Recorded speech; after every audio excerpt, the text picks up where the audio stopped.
vamos a tener un tema que alguna vez ya lo tuvimos, aclarando acerca de la fecha del 2031, que es una fecha que pues ha cogido mucha fuerza, ¿no? Hay muchas personas que están creyendo definitivamente que Jesús viene en esa fecha, en el año 2031. Y es bueno que nosotros estudiemos la profecía y podamos tener argumentos para mirar si realmente Jesús podría venir en esa fecha o por el contrario pudiera venir antes. Entonces el tema de hoy es precisamente para eso, para analizar todos los argumentos que tiene la Biblia y el Espíritu de profecía respecto a la venida de Cristo. Inicialmente el tema se llama El día y la hora nadie lo sabe.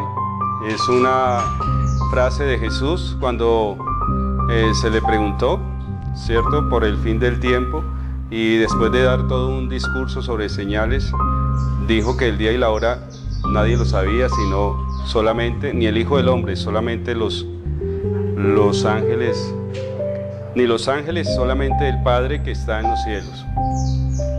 El día y la hora nadie lo sabe, ni aun los ángeles, sino solo mi Padre. Mateo 24:36. Y fue como la conclusión de la profecía.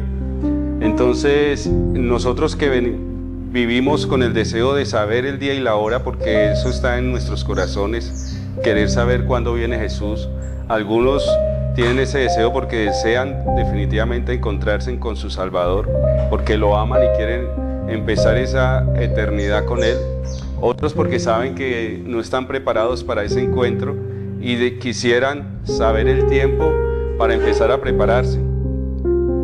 Y otros que realmente les gusta esa frase, el día y la hora nadie lo sabe, para poderla utilizar como un argumento en contra de todo aquel que diga una fecha respecto a la venida de Cristo.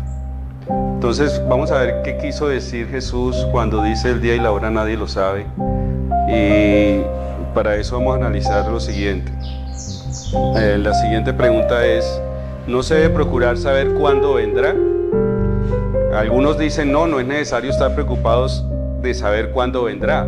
Él dispone del tiempo, Él sabe cuándo va a venir, y nosotros lo que hemos de hacer es estar preparados para eso todo el tiempo. ¿Qué tal es ese argumento? Pues tiene como lógica, ¿no?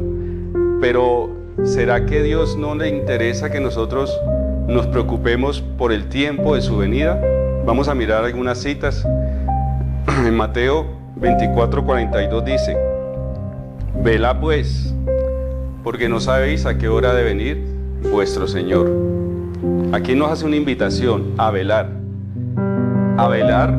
respecto a la venida del Señor, porque no sabemos cuándo va a venir. Entonces ese velar es ¿qué? Es investigar, estar apercibido, es procurar saber cuándo va a venir. Versículo 43, pero sabe esto, que si el padre de familia supiese a qué hora el ladrón habría de venir, velaría y no dejaría minar su casa. Y aquí da la opción de que el que vela está más preparado del que no lo hace, en caso de que el ladrón venga. Y dice también, por tanto, también vosotros estad preparados, porque el Hijo del Hombre vendrá a la hora que no pensáis. O sea que hay una invitación para velar y saber, conocer el tiempo de la venida sorpresiva de Cristo a esta tierra.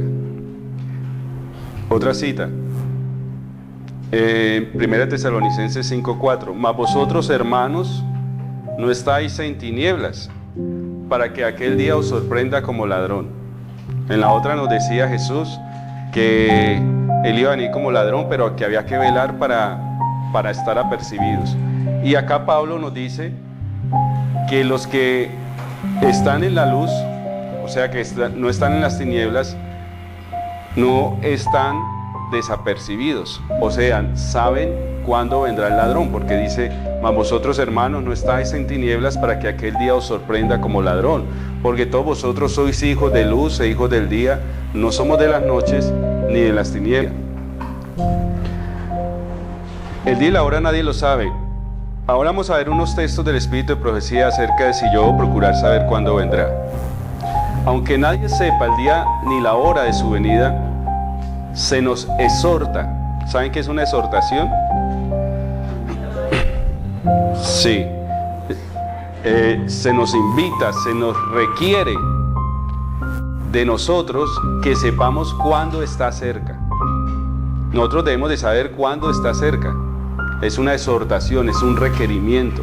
Se nos enseña además que menospreciar su aviso y negarse a averiguar cuándo su advenimiento esté cercano será tan fatal para nosotros como lo fue para los que, viviendo en días de Noé, no supieron cuándo vendría el diluvio. O sea que aquí es muy claro, el Espíritu de Profecía dice que si nosotros no nos preocupamos por saber el tiempo de su venida, va a ser fatal. Fatal quiere decir que nos vamos a perder, igual que los antidiluvianos, que no se preocuparon por conocer los tiempos de la venida del diluvio. Otra cita. Así quedó demostrado que las Sagradas Escrituras no autorizan a los hombres a permanecer ignorantes con respecto a la proximidad de la venida de Cristo. O sea que la Biblia misma no autoriza que nosotros permanezcamos ignorantes respecto a la fecha de la venida de Jesús. Pero los que no buscaban más que un pretexto para rechazar la verdad cerraron sus oídos a esta explicación, y las palabras "empero del día y la hora nadie sabe" seguían siendo repetidas por los atrevidos y escarnecedores y hasta por los que profesaban ser ministros de Cristo.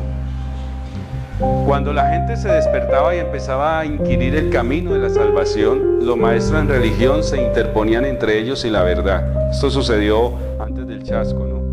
Tratando de tranquilizar sus temores con falsas interpretaciones de la palabra de Dios, los atalayas infieles colaboraban en la obra del gran engañador.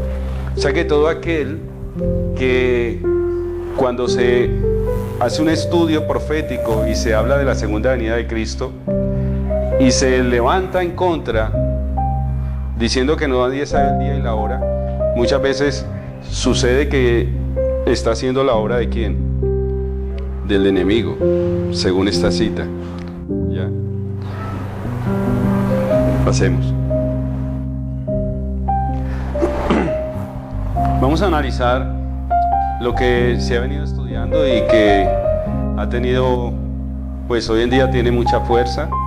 Hay muchos teólogos que ya están explicando esta teoría, hay muchos que la están aceptando, otros que están diciendo pues que están locos, que se están burlando de ellos, ¿no? Como todo el tiempo ha sucedido cuando se da una fecha para la venida de Cristo. Recordemos que la fecha, la proximidad de la venida de Cristo sale de un texto básico que es la creación en 6 días y reposo séptimo día, y que se complementa con lo que dice el apóstol Pedro hablando de la segunda venida de Cristo, que dice que no ignoréis que para el Señor un día es como 1000 años y 1000 años como un día. Y entonces, sacando la profecía, es como una profecía macro de toda la historia de la salvación, es que iban a haber primero 6000 años, los 6 días de la semana llevados a 1000 años por un día, serían 6000 años de pecado, y en el 7000 el reposo. Y esa es la profecía macro que tiene como base, es la base de esta profecía para llegar a un tiempo de la venida de Cristo. Y también se utiliza entonces lo que se conoce que desde la salida del Edén hasta el sacrificio de Cristo pasaron 4000 años, y que después de los 4000 años hasta la segunda venida de Cristo pasarán. Y entonces Cristo vendrá al cumplir los 6000 años a esta tierra. Y entonces, como se llega por historia, se conoce el tiempo del sacrificio de Cristo en la cruz como año 31, se hace una suma y se llega al año 2031. Eso es la base de esa profecía, de ese estudio, y se considera que Cristo viene en ese año 2031. Pero ¿viene Cristo en el 2031? Es la pregunta, y es la pregunta que vamos a desarrollar en este tema. ¿Vendrá Jesús en el 4031. Para eso es necesario entender cómo se marca el tiempo en la Biblia, cómo es el sistema cronológico bíblico, para poder entender cómo es el tiempo de la venida de Cristo, porque yo no puedo tener un parámetro de tiempo diferente para saber cuándo vendrá Jesús, sino el que está inspirado por la Biblia, el que está escrito en la Biblia. Cuando empieza el primer año corresponde desde el primer día que empieza a transcurrir ese primer año.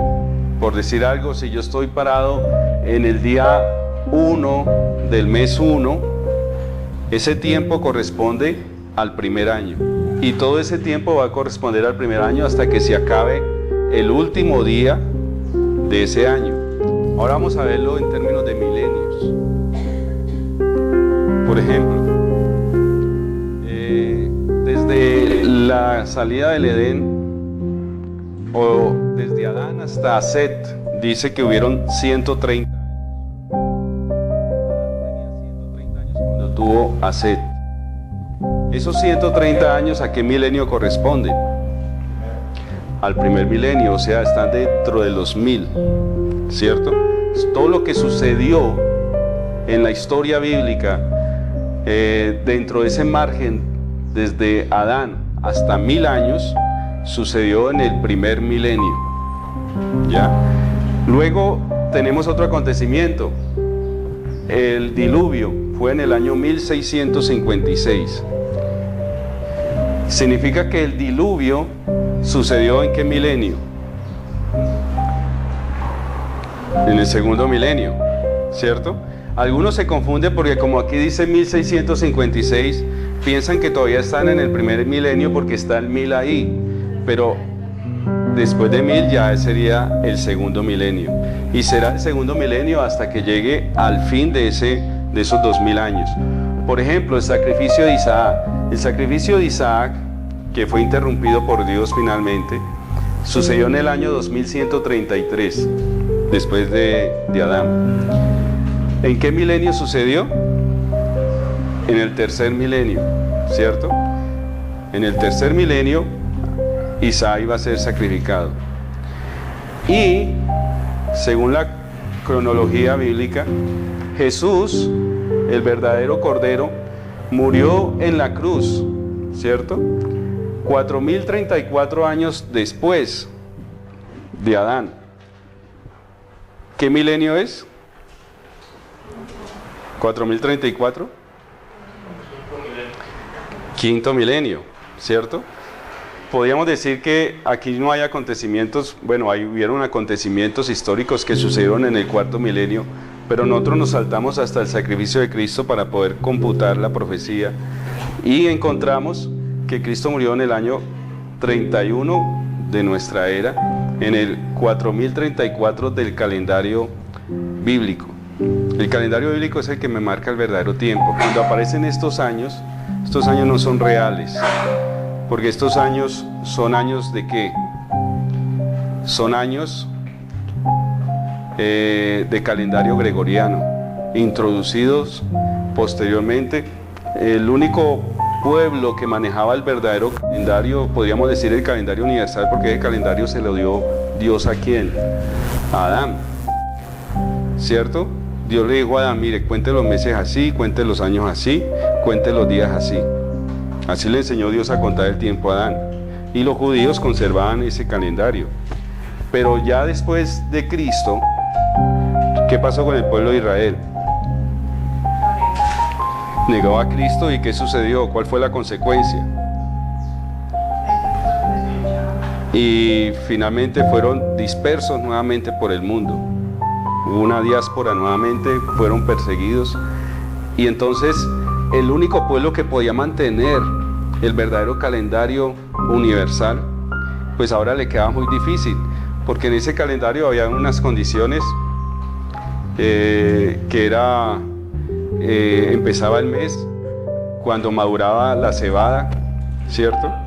Y coincidía con la luna nueva. Entonces, para ellos estar allí en Palestina, mirando la maduración de la cebada, con la coincidencia de la luna nueva, pues ya era muy difícil.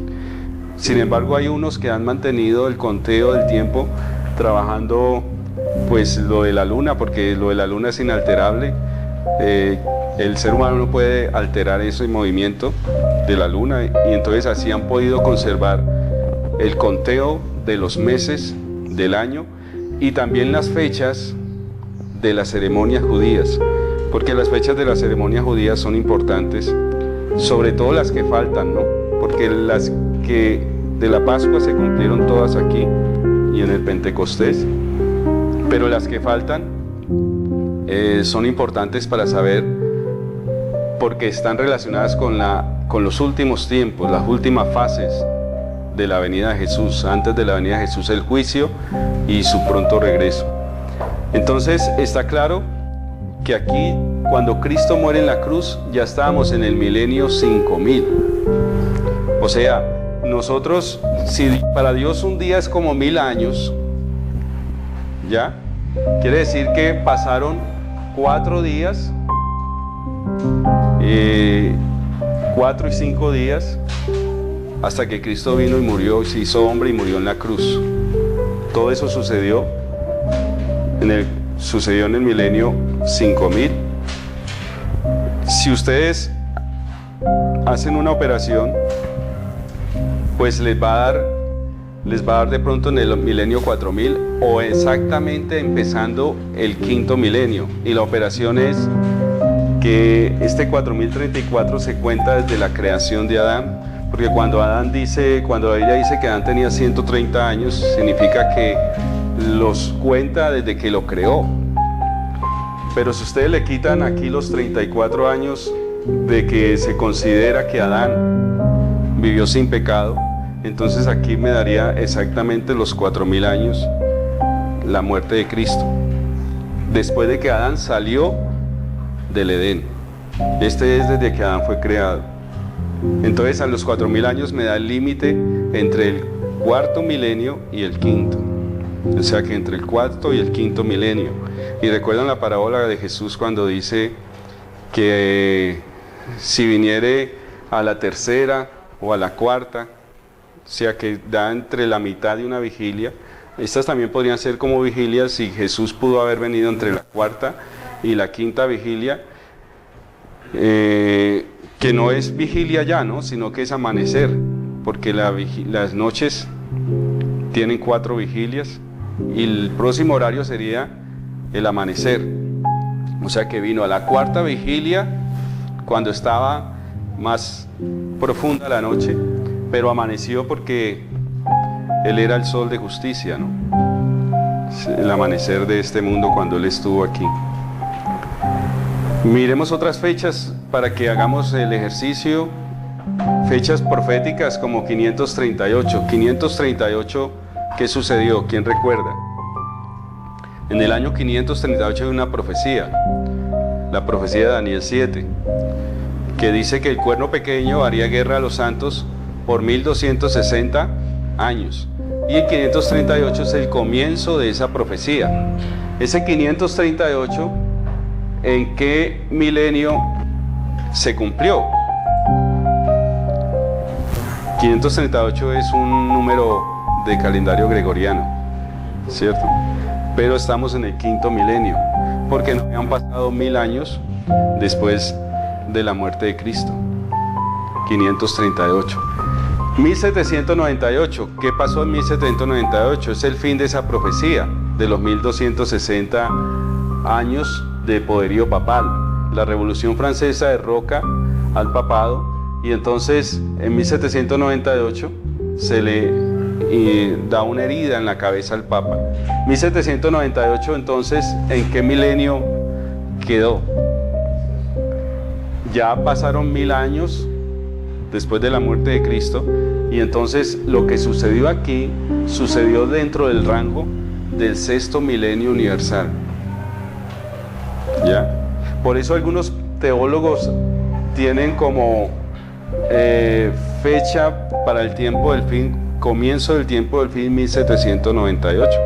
Ya estábamos en el sexto milenio universal. Y 1844, la fecha del gran chasco, quedaría entonces también en el sexto milenio, dentro del rango del sexto milenio. ¿Por qué es interesante saber esto y mirarlo de esta manera? Por unas citas que el espíritu de profecía maneja y que de pronto se prestan a confusión y algunos piensan que se contradice o que no estaba siendo inspirada cuando las dijo. Miremos lo siguiente. Miren los años universales. Este es el año gregoriano, pero este sería el año que correspondería al año universal. Si yo cojo el 31 de la fecha de la muerte de Cristo, ¿cierto? Como eje o como parámetro, como base, yo puedo llegar a saber que estas fechas gregorianas puedo hacer la conversión y pasarlo al calendario universal aproximadamente, porque recuerden que el calendario universal tiene un sistema de conteo de meses diferente al calendario gregoriano, ¿cierto? El mes bíblico es lunar y el mes gregoriano es solar. Entonces, aproximadamente 4.541 años desde la salida, desde Adán hasta el 538, habían pasado 4.541 años, por eso corresponde al quinto milenio. 1798 corresponde a 5.801, por eso está en el rango del sexto milenio, y 1844 serían 5.847 años, que corresponden al sexto milenio. Ahora, miremos a ver, como sabemos que el año 6000 es lo que se espera que Cristo venga, se espera que en el año 6000 venga, lo que algunos hemos creído y que algunos enseñan, pero teniendo en cuenta cómo es la cronología bíblica, tendríamos que revisar eso. El año 6000 no significa necesariamente que Él tenga que venir cuando se cumpla el año 6000, ¿ya? Porque si pensamos así, entonces en el año 6000, si de acuerdo a esta cronología, se cumplió en el año 1997 el calendario gregoriano, ¿cierto? Y estaríamos nosotros en el 2016, en el año 6019, pero si lo hacemos la conversión desde la caída de Adán, o sea, le quitamos 34 años, estaríamos en el año 5985. ¿Y estaríamos a cuántos años del 6000? Estaríamos a 15 años del 6000. Entonces nosotros podríamos decir, si estamos a 15 años del 6000, le sumamos 15 y me da 2031. ¿Ya? Entonces 2031, según este calendario universal, tal como se ha manejado, o como lo hemos manejado aquí, coincidiría con el año 2031. 2031 sería el año que cumpliría los 6000. Pero entonces va a esperar Jesús para que llegue el 2031 para venir, ¿cierto? Es la pregunta. Vamos a revisar el calendario hebreo para que entendamos lo siguiente. Les decía que el calendario gregoriano fue una imposición que se le hizo al mundo, porque en el tiempo de la Iglesia Católica fue un poder que reinó y dominó sobre muchas naciones, y por eso su calendario gregoriano fue introducido al mundo entero. Pero eso no significa que el calendario de Dios haya cambiado. Tenemos que utilizar una herramienta para poder saber en qué fecha estamos, y la herramienta más cercana son los calendarios hebreos, que han procurado mantener la forma de contar los días de acuerdo a la Biblia. Entonces, en el calendario rabínico, nosotros estaríamos parados hoy 13, sábado 13, correspondería al mes quinto, que se llama Ab, es el mes quinto y correspondería al día 9 de ese mes. Ahí estamos parados. Hoy 13 de agosto gregoriano es el 9 del mes de Ab, y en el año, según este calendario rabínico, 5776. Es lo que ellos dicen que es la fecha que estamos viviendo, 5776. Y estaríamos parados en el mes quinto. Recuerden que el calendario va hasta el último mes, es el mes de Edul, y empezaría el mes de Tisri con un nuevo año. Pero este es el rabínico. El rabínico es el calendario que manejan los rabinos tradicionales, ¿no?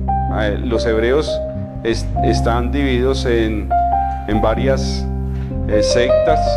Hay una secta que es la rabínica, pero hay otra secta que es la caraíta. La caraíta, recordemos que tiene una diferencia de tiempo en el conteo de los años, y es que los caraítas tienen una diferencia de 210 años de tiempo que nace de la esclavitud en Egipto. Los rabinos cuentan 210 años de esclavitud, pero los caraítas no cuentan solo 210 años, sino que cuentan lo que dice la Biblia, que son 430. Entonces hay una diferencia de 210 años. Perdón, los rabinos cuentan 220, que fue el tiempo de esclavitud, pero los caraítas dicen no fueron 220 el tiempo que estuvimos en Egipto, estuvimos 430 años. Lo que pasa es que 210 años fueron de libertad, no de esclavitud, que fue el tiempo cuando José estuvo vivo. Pero hay que contarlo todo para poder saber qué tiempo está transcurriendo desde la creación. Y entonces ellos le suman a ese tiempo los 210 años de diferencia y lo lleva a 5.986 nuestros días.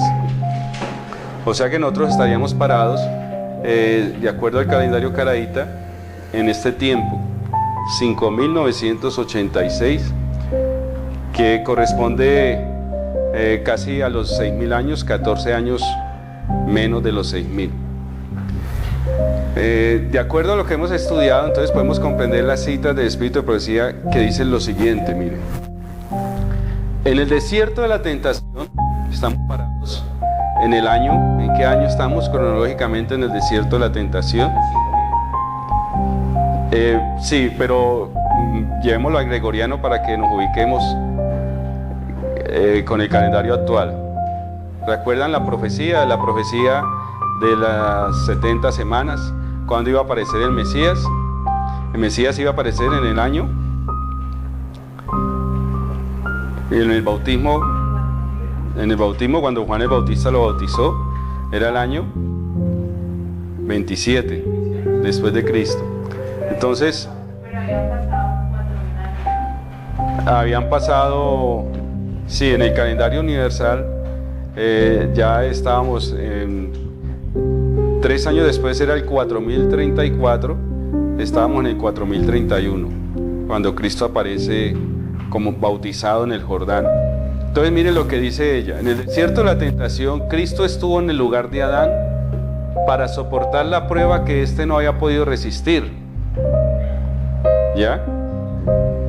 Y aquí podríamos decir que más o menos Cristo, al reemplazar a Adán, estaba inclusive repitiendo los tiempos. Aquí venció en lugar del pecador. 4000 años después de que Adán dio la espalda a la luz de su hogar, o sea que fue desterrado, separado de la presencia de Dios. 4000 años después. Entonces nosotros, si cogemos literalmente la expresión de la hermana White, tendríamos que coger el año 27 como el cumplimiento de los 4000 años, porque esta cita lo dice, ¿no? 4000 años después. Y si yo quiero hacer un cómputo de cuándo se van a cumplir los 6000 años, pues ya me daría otra fecha diferente al 2031. porque no estoy tomando el 31, donde Cristo murió, sino que estoy tomando cuando fue tentado. Miremos otra cita. A la mitad de la semana hará cesar el sacrificio y la ofrenda. En el año 31, 3 años y medio después de su bautismo, nuestro Señor fue crucificado. Con el gran sacrificio ofrecido en el Calvario, terminó aquel sistema de ofrendas que durante 4000 años había prefigurado el Cordero de Dios. El tipo se encontró con el antitipo. Aquí en esta cita me está diciendo que los 4000 años se cumplieron en la cruz. Y acá me está diciendo que se cumplieron en la tentación en el desierto. ¿Cuál de las dos citas es real o se está contradiciendo? ¿O es que no está inspirada? ¿Ya? Que es lo que algunos argumentan para decir, no, ella no es profeta de Dios porque mire estas contradicciones. ¿Se está contradiciendo? ¿Qué es lo que está haciendo? Ella ni sabe lo que está haciendo. El Espíritu Santo la está utilizando. ¿Y cómo la utiliza el Espíritu Santo? Le está diciendo la manera como se cuenta el tiempo cronológico en la Biblia, ¿cierto? Que es por milenios. Sí, lo que pasa es que hay que tener en cuenta que esas fechas son incluyentes, como usted explicaba. Empieza desde uno hacia allá y en ese periodo se incluye esos periodos. No quiere decir que estén fuera del contexto. No importa que sea en el año 27, en el año 31, durante ese periodo, porque está incluido dentro de esos mismos 4000 años. Exactamente. O sea que aquí no hay contradicción. Aquí lo que está diciendo es confirmando que los dos eventos, tanto la tentación en el desierto como su sacrificio en la cruz, pertenecieron al milenio 4000. Se dieron en ese milenio. ¿Ya? Correspondería entonces a qué año, vamos a mirar en qué año, correspondería al año 4031, o si usted quiere hacer la conversión pasándolo a la fecha en que Adán pecó o fue desterrado, entonces correspondería al 3997. Esta es el límite entre los dos milenios, ¿cierto? Entre el tercero y el cuarto milenio, perdón, entre el cuarto milenio y el quinto. Entonces correspondería al cuarto milenio. Y la fecha de la muerte de Cristo en la cruz, 4034, que si hace la conversión equivale a 4000, correspondería también al cuarto milenio. O sea que no hay ninguna contradicción y no hay ninguna equivocación respecto a lo que ya dice de los 4000 años. Los 6000 años. La constante desobediencia del hombre por 6000 años ha dado como fruto la enfermedad y la muerte, el dolor. Y a medida que nos acerquemos al fin del tiempo, las tentaciones de Satanás para complacer el apetito serán más fuertes y difíciles de vencer. Aquí en esta cita, ella está diciendo que el hombre lleva 6000 años en el pecado, ¿ya? 6000 años sufriendo las consecuencias del pecado. Esta cita la escribió en 1890 y pico, y ya para ella habían pasado 6000 años. Pero en otra cita posterior, mire lo que dice: la gran controversia entre Cristo y Satanás, sostenida desde hace cerca de 6000 años. Aquí no me dice que han pasado los 6000 años, sino que está cerca o aproximadamente, está por terminar. Y Satanás redobla sus esfuerzos para hacer fracasar la obra de Cristo en beneficio del hombre y para sujetar las almas en sus lazos.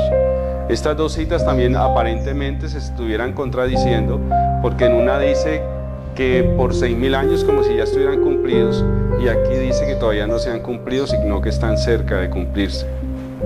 Pero entonces sucede lo mismo que sucede con los 4000 años, ¿cierto? ¿Cuándo comenzó el milenio 6000? ¿En qué año? En el año 997 se cumplieron los 5000 años y empezó el milenio 5000. Este milenio empezó en el año 997. Todo lo que suceda de aquí en adelante o lo que haya sucedido corresponde a qué milenio? al sexto milenio, o sea, a este 6000. Y entonces así podemos entender lo siguiente, miren. Cuando ella dice, por ejemplo, al dar el evangelio al mundo tenemos la posibilidad de apresurar la venida de Dios. ¿En qué milenio está hablando esto? Sexto milenio. Ella está hablando ya después de 1844, cuando empieza a recibir el don de profecía. Y entonces ella dice, podemos apresurar la venida del día de Dios. Si la Iglesia de Cristo hubiera llevado a cabo la obra señalada tal como el Señor lo mandó, todo el mundo ya hubiera sido amonestado y el Señor Jesús hubiera venido a la tierra en poder y gloria. Usted está hablando que en su época Jesús había podido venir ya. Y había podido venir, según la profecía, en el sexto día, ¿cierto? Antes del séptimo. Porque Él es el que va a marcar, la venida de Cristo marca el inicio del séptimo día, del día de reposo milenial. ¿Ya? Otra cita, si los adventistas después del gran chasco del 1844 se hubieran aferrado a su fe y se hubieran ido en pos de la providencia de Dios que abría el camino, y si hubieran recibido el mensaje del tercer ángel, y si lo hubieran proclamado al mundo con el poder del Espíritu Santo, habrían visto la salvación de Dios. El Señor hubiera obrado con poder mediante sus esfuerzos, la obra se habría terminado, y Cristo habría venido para recibir a su pueblo y darle su recompensa. O sea que los chasqueados de 1844, finalmente, si hubieran hecho realmente la voluntad de Dios, habían visto la venida de Cristo. Y todo eso encaja en la profecía del sexto milenio, porque todo eso corresponde, después de 997, corresponde al sexto milenio. 1888, ¿cierto? Dice, V.K. Jones y Waggoner recuerdan el Congreso en Minneapolis, la justificación por la fe, que fue rechazado por la Conferencia General. Dice, V.K. Jones y Waggoner tuvieron su contrapartida en Josué y Caleb. Josué y Caleb fueron los dos espías que se mantuvieron fieles. Como los hijos de Israel apedrearon los espías con piedras literales, ustedes apedrearon a esos hermanos con piedras de sarcasmo y ridículo. Se burlaban de ellos, ¿no? Vi que ustedes voluntariamente rechazaban lo que sabían ser la verdad, apenas porque ella era demasiado humillante para vuestra dignidad. Vi algunos de ustedes en vuestras tiendas, recuerden que eso eran campamentos y llevaban carpas, en vuestras tiendas, remedando y haciendo toda suerte de morisqueta de estos hermanos, o sea, burlándose de ellos, ¿no? Imitándolos. Vi también que si hubiésemos aceptado el mensaje de ellos, habríamos estado en el reino después de 2 años de aquella fecha. O sea que Cristo hubiera venido. Si esto fue en 1888, hubiera venido en 1890. Sí. Tenemos que retornar al desierto y permanecer 40 años. ¿Ya? Esos 40 años no son literales, se está tomando es la experiencia del pueblo de Israel de manera analógica. Y hubiera podido venir entonces en 1890 y estaría dentro del sexto milenio. El día y la hora nadie lo sabe. Sus seguidores han de estar en la posición de aquellos que escuchan las órdenes de su capitán. Aquí hay algo importante para analizar y lo vamos a hacer más profundamente en horas de la tarde. Y es que el movimiento milerita tuvo varias fechas, ¿no? Antes de llegar a 1844. Y en cada fecha pues se chasqueaban. Y en cada fecha pues habían burlas y habían imprecaciones y había muchos que tiraban la toalla. 1843 fue la primera fecha. Luego fue en 1844 pero en primavera. Luego fue en 1844 pero antes de llegar a esa fecha, en 1844 de octubre, hicieron unas investigaciones y tuvieron que ir al calendario caraíta, porque estaban los dos calendarios, el rabínico y el caraíta. Y entonces el rabínico iba a celebrar el día de expiación, pues ellos dijeron, tiene que ser en el día de expiación porque es purificación. Cristo va a venir a purificar la tierra. Entonces tiene que ser en el 10º día del 7º mes. Entonces, el calendario rabínico iba a celebrar el 23 de septiembre, el día de expiación.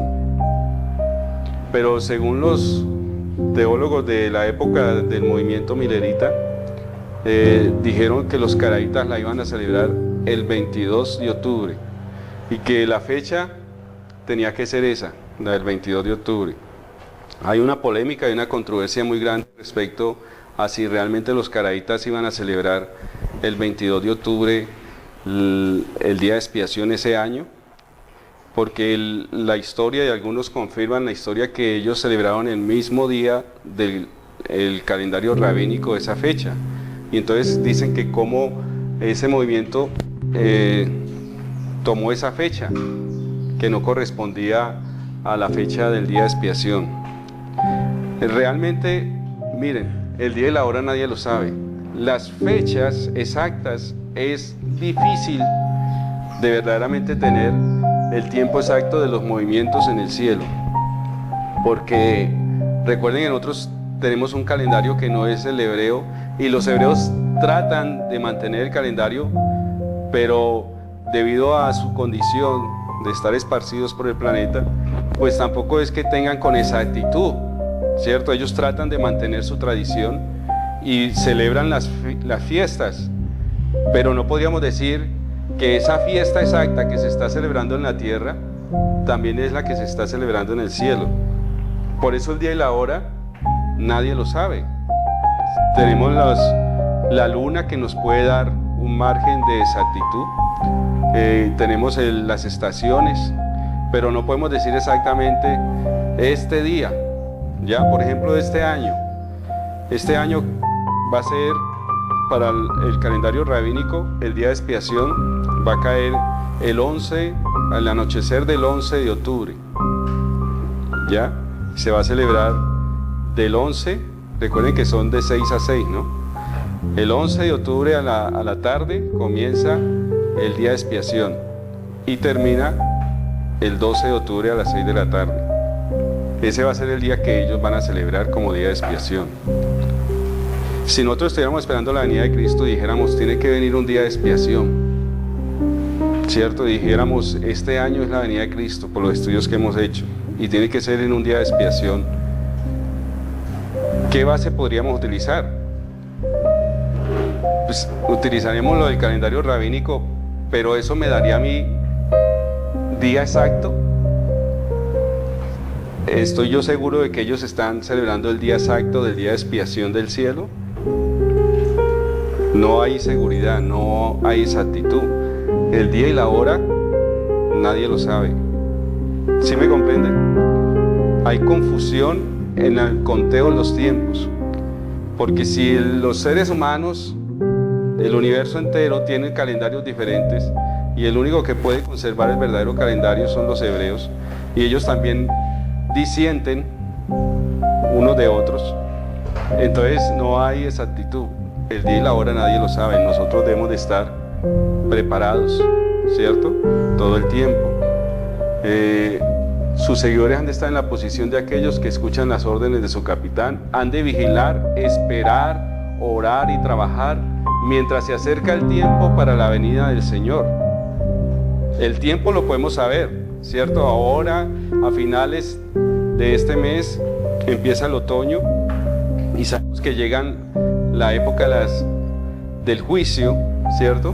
Entonces nosotros sabemos que ese es un tiempo, pero no sabemos exactamente cuándo va a decretar el cielo, se acabó el tiempo de gracia, que va a ser un 10 del mes de Tirri. ¿Cuándo es el 10 del mes de Tirri? Aproximadamente lo que diga el calendario hebreo. Pero ¿será eso exacto? Lo exacto es lo que marque el cielo, el reloj que el Señor dejó para que marcáramos los tiempos. Él solamente lo sabe. Por eso dice, pero nadie podrá predecir justamente cuándo vendrá ese tiempo, pues del día y la hora nadie sabe. No podéis decir que Él vendrá de aquí a 1 año, o 2 años, o 5 años. Ni tampoco debéis postergar su venida declarando que no ocurrirá antes de 10 o 20 años. 2031, ¿cuánto falta? 15 años. Si yo digo que Jesús viene en el 2031 y leo esta cita, ¿cómo puedo yo conjeturar de que sí, Él viene en el 2031? Si aquí es muy claro, me dice que de aquí a un año nadie puede decir que vendrá ni dentro de 15 ni dentro de 20. No hemos de saber el tiempo definido ni del derramamiento del Espíritu Santo ni de la venida de Cristo.